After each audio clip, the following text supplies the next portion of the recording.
Di sini saya akan menjelaskan materi tentang probability sampling.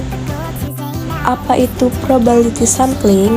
Probability sampling atau pengambilan sampel dengan probabilitas adalah suatu metode dalam statistik dan penelitian sosial yang digunakan untuk memilih sampel dari populasi yang ingin diuji atau disurvei. Ciri khas dari probability sampling adalah bahwa setiap anggota dalam populasi memiliki probabilitas yang diketahui dan lebih besar dari 0 untuk dipilih dalam sampel. Dengan kata lain, setiap anggota populasi memiliki peluang yang sama untuk dipilih dalam sampel. Tujuan dari probability sampling itu sendiri adalah untuk memastikan bahwa sampel yang diambil adalah representatif dari populasi yang lebih besar sehingga hasil yang diperoleh dari sampel tersebut dapat digeneralisasi dengan baik ke seluruh populasi. Metode-metode probability sampling yang umum digunakan termasuk 1. Simple Random Sampling atau SRS, 2.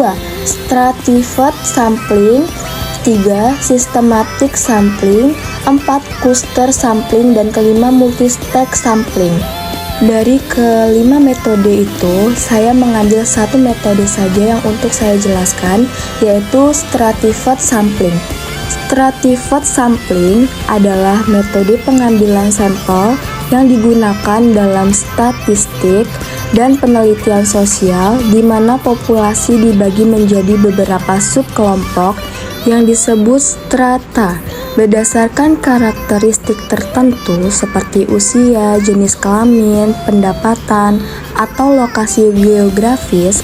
Kemudian sampel diambil dari masing-masing strata menggunakan metode probability sampling. Setiap simple random sampling atau SRS sehingga setiap strata diwakili dalam sampel. Tujuan dari stratified sampling itu sendiri adalah memastikan bahwa setiap subkelompok dalam populasi tercakup dalam sampel sehingga hasilnya menjadi lebih representatif dan dapat digeneralisasikan dengan baik ke seluruh populasi. Dengan cara ini, stratified sampling membantu mengatasi ketidakseimbangan yang mungkin ada dalam populasi yang lebih besar.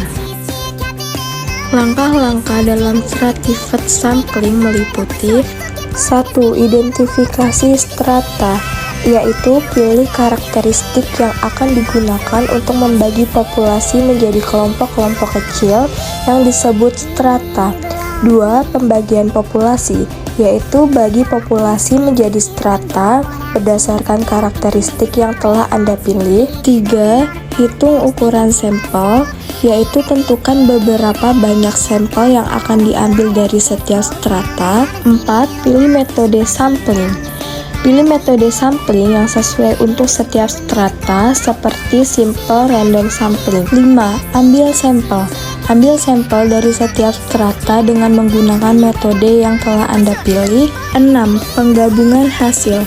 Gabungkan hasil dari setiap strata untuk mendapatkan gambaran keseluruhan tentang populasi. Contoh metode stratified sampling. Contoh 1. Survei kepuasan pelanggan.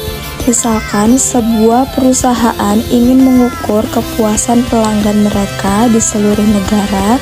Mereka membagi pelanggan mereka menjadi 3 strata berdasarkan tingkat pengeluaran, tinggi, sedang, dan rendah. Mereka kemudian mengambil sampel acak dari setiap strata ini dengan menggunakan metode simple random sampling atau SRS.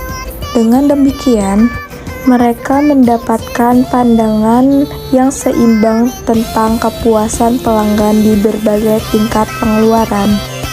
Contoh 2. Survei hasil pendidikan.